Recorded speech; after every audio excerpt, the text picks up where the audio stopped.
Time now for your Toronto FC Academy update with Thomas Rongen. And Thomas, again, always a busy time with all the different teams that you guys have coming through the academy. So take us through right now, first of all, I guess, the inter-squad matches that took place. Yeah, we put an inter-squad match together for the CSA, and in particular for Sean Fleming, the head coach of the under-17 Canadian men's national team that's going to the United Emirates to play in the World Cup in October, and for him to look at some more players in order to expand his pool, and also for him to find some other players maybe that could help the squad to be successful in the Under-20 World Cup. So it was a great success.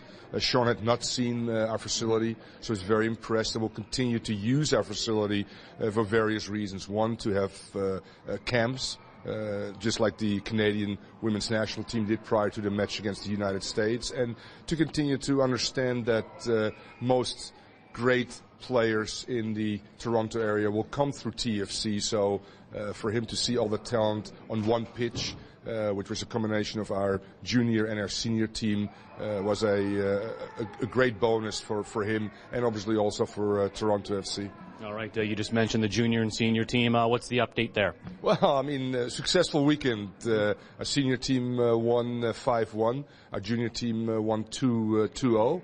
And our under 14s and 16s were successful as well. All home games, which is nice. Great crowd.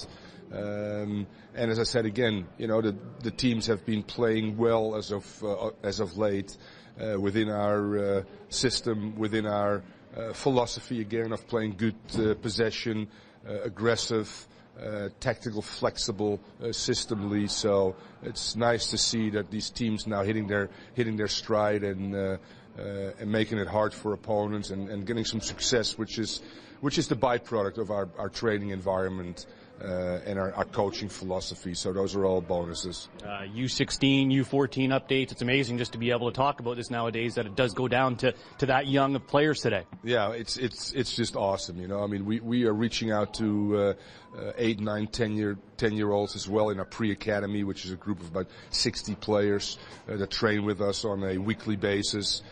We have a established under 12, 14, and 16 team.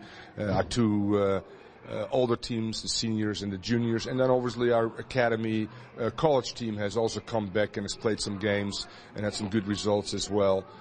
So it's nice to see that our homegrown players are coming back to Toronto during the summer when they're off from their collegiate experiences and continue to hone their skill, with the mere fact that maybe our first team can look at one or two of those players that eventually might end up in the combine and the MLS draft. So busy time of the year, 6 teams kicking. That's a lot more than last year when we only had 2, expanding rapidly, but all for the good league, which is important, and all for making sure that the Canadian football environment, and in particular in Toronto, and our relationship with the Canadian Soccer Association and the OSA is here to stay and has a great future.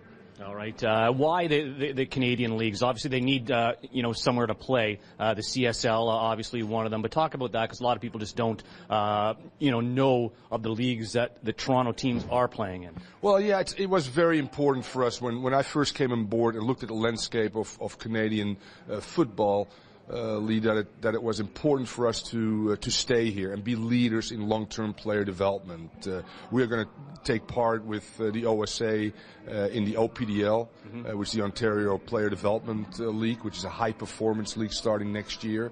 And with, again, our facility, our infrastructure, and with the fact that we're the only professional academy that will stay in Canada, because we want to raise the standards across the board, not just from a playing standpoint, but from a refereeing standpoint, from a facility standpoint, from a philosophical standpoint, to help the landscape and make sure that the growth of football in Canada is in good hands, and I'm really pleased to say that the relationship with the CSA and the OSA, and with their long-term vision, which is in line with our vision as well, that we can make a difference in Canada, and we want to be the leaders, and we will be the leaders in developing young players that eventually can help the Canadian national teams to become better and get eventually back to a World Cup. That's really our intent, to get players to our first team and to get players to represent Canada on the highest level. All right. There's always a busy time in the Toronto FC Academy.